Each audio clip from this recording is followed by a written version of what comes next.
Doctor, എൻ്റെ കുഞ്ഞിന്റെ പൊക്കിൾക്കൊടി വീണതിന് ശേഷം അവിടെ ഒരു തള്ളിച്ചയുണ്ട്. അതിങ്ങനെ ഓരോ ദിവസം കൂടുന്നോറും വലുതായി വരികയാണ്. കുഞ്ഞ് കരയുന്ന സമയത്തും അതുപോലെ വാശി പിടിക്കുന്ന സമയത്തൊക്കെ അത് പുറത്തേക്ക് തള്ളി തള്ളി വരികയാണ്. കാണുമ്പോൾ പേടിയാവുന്നുണ്ടെന്ന് പല പാരന്റ്സും പറഞ്ഞ് കേട്ടിട്ടുണ്ട്. അപ്പൊ ഇന്ന് നമ്മൾ ഡിസ്കസ് ചെയ്യാൻ പോകുന്നത് അംബിലിക്കൽ ഹെർണിയെ കുറിച്ചാണ്.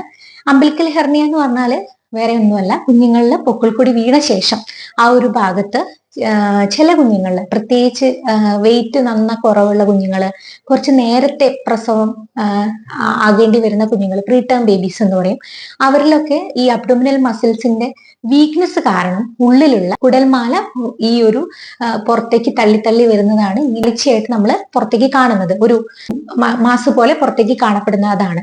അപ്പൊ ചില കേസസിൽ അത് സ്കിന്നൊക്കെ വളരെ നേർത്തതായതുകൊണ്ട് ഉള്ളിൽ വെള്ളം നിറഞ്ഞ പോലെയും തൊട്ട് നോക്കുമ്പോൾ നമുക്കൊരു ആ ഒരു ഫീലിംഗ് ആണ് ഉണ്ടാവുക. അപ്പൊ പല പേരൻസിന്റെയും കൺസേൺ എന്ന് പറഞ്ഞാൽ കുളിപ്പിക്കുന്നതിലുള്ള മിസ്റ്റേക്ക് കൊണ്ട് ഉള്ളോട്ട് വെള്ളം കയറിയതാണോ, അല്ലെങ്കിൽ പൊക്കിൾക്കൊടിയിൽ എണ്ണ തേക്കാത്തത് കൊണ്ടാണോ ഇങ്ങനെയൊക്കെ ഉണ്ടാവുന്നതെന്ന് ഒരു മിഥ്യാധാരണകൾ കണ്ടുവരാറുണ്ട്. അപ്പൊ ഒരിക്കലും എണ്ണ തേക്കാത്തത് കൊണ്ടോ അല്ലെങ്കിൽ ഉള്ളിൽ വെള്ളം നിറഞ്ഞത് കൊണ്ടോ അല്ല ഇത് ഉണ്ടാവുന്നത്. ഇത് നമ്മുടെ അബ്ഡോമിനൽ കണ്ടന്റ്സ് തന്നെ പുറത്തേക്ക് തള്ളി നിൽക്കുന്നതാണ്. അപ്പൊ ഇതിനെക്കുറിച്ച് ഒരുപാട് വെറീഡ് ആവേണ്ട ഒരു കാര്യമില്ല. കുഞ്ഞൊന്ന് കമിഴ്ന്ന് വീണ് തുടങ്ങുമ്പോഴത്തേക്കും ഇത് ആ ഒരു പ്രഷർ കാരണം നോർമലി ഉള്ളോട്ട് തന്നെ കയറി പോകുന്നതായിരിക്കും. അല്ല, കുഞ്ഞിന് ഒരുപാട് ബുദ്ധിമുട്ടുണ്ട്, നന്നായിട്ട് പെയിൻ ഉണ്ട്, അല്ലെങ്കിൽ ആ ഒരു ഭാഗത്ത് ഡിസ്കളറേഷൻ ഉണ്ട് എന്നുണ്ടെങ്കിൽ നമ്മൾ ഇതിന് ഒരു കണ്ടീഷണൽ ട്രയാങ്കുലേഷൻ എന്ന് പറയും.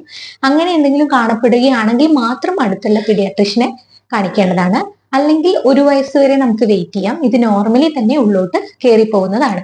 ഇനി ഇങ്ങനെ കാണുമ്പോൾ നമ്മൾ പ്രത്യേകിച്ച് എന്തെങ്കിലും ചെയ്യേണ്ടതുണ്ടോ എന്ന് ചോദിച്ചാൽ, കുഞ്ഞുങ്ങളിലെ കാണപ്പെടുന്ന ഹൈപ്പോതൈറോയിഡിസം, തൈറോയ്ഡ് കുറയുന്ന ഒരു അവസ്ഥയിലും ഇങ്ങനെ ഒരു തള്ളിച്ച് നമ്മൾ കാണാറുണ്ട്. അപ്പം ഈ ഒരു കേസിൽ എന്തെങ്കിലും ഡൗട്ട് ഉണ്ടെന്നുണ്ടെങ്കിൽ പീഡിയാട്രിഷ്യനെ കണ്ട് തൈറോയ്ഡ് സംബന്ധമായുള്ള ടെസ്റ്റുകളൊക്കെ ചെയ്ത് അതില്ല എന്ന് ഉറപ്പ് വരുത്തേണ്ടത് വളരെ അത്യാവശ്യമാണ്.